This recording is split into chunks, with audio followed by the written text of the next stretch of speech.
The first time I was wounded, I was blown off of a amphibious track vehicle that was taking supplies out to our platoon camp, and it had all the ammunition on it. There was 3 of them that was in line, and they blew the one that had the ammunition, which we was on, and it blew me off the top of it, and I hit the door and tore my arm when it hit the door, plus I got knocked unconscious.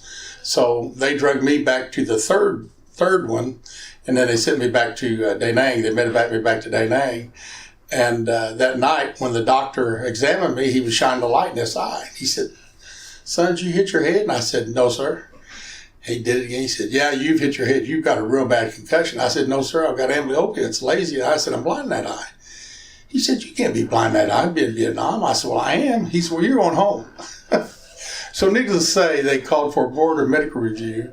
And when I was going to go down to the hearing, on the way down there, I met a full bird colonel. And he said, "Are you the one we're here for the hearing day, son?" I said, "Yes, sir." He said, "Well, son, you're here. You might as well stay." So I stayed the rest of my tour on through the Vietnam there. Can you talk a little bit about the area that you were wounded in and what was going on at that time? We were a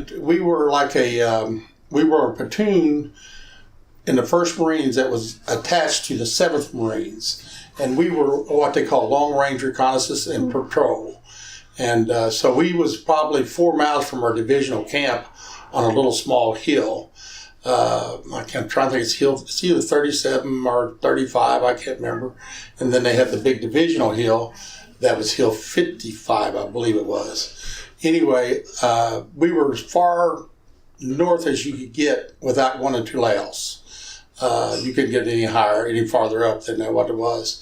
We was the first drop-off point for the NVA as they came from North Vietnam to drop troops off at different places. We was the first drop-off point. They had a big rock on top of the mountain. We called it the Aiming Rock, but that's where they had their tunnel complex, and they dropped all their people off down through there. So we was as close, like I said, to Laos as you possibly could get. That was right over top of that mountain, which we was right at the bottom of it, was in Laos. Mm-hmm. So what kind of enemy response were you seeing at that area? We, like I said, we was the first drop-off, but we had quite a bit of activity. Our platoon would go wherever it was needed, or we was ground and air mobile.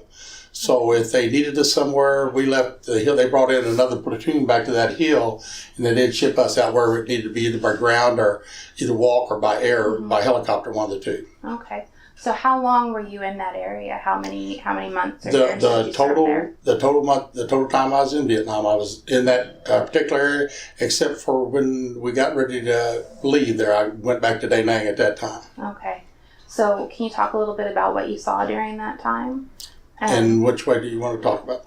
Well, what's the first thing that comes to mind whenever, is it the fighting that you saw, or is it the conditions that the U.S. troops were? I think the thing that surprised all of us, like I said, the average age was probably 19 for all the troops over there at that time.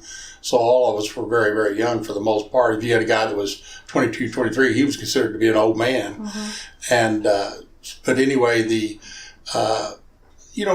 had a good platoon commander. He was the only officer that we had, and he stayed with us from the time I got there. He was our second lieutenant, and he later became our company commander. As the year progressed, it did anyway. And but I had a good officer. We had high mortality rate. We seen more than we should have probably, but that's how that goes. Mm-hmm. The one time I can remember, we were sent back to after we had been in this place for all the time, and we'd made different contacts with the enemy.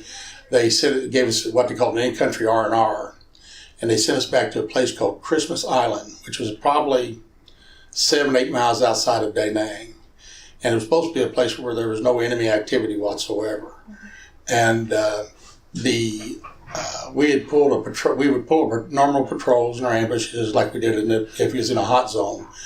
But we would pull a patrol, and we did a stupid thing. We set a pattern down. We went swimming at this same place in front of the Arvin camp for 7 straight days. We went swimming there. Mm-hmm. And anyway, I think it was the 8th day, it came, and they had a claymore. The enemy set a claymore on the side of this rice paddy mound, where it was right next to the river where we went swimming. And it wasn't safe. There was all of us was on patrol. Me and the corporal was the only one who survived. It's just still tough. Yeah. Yeah. How many guys were there? 13.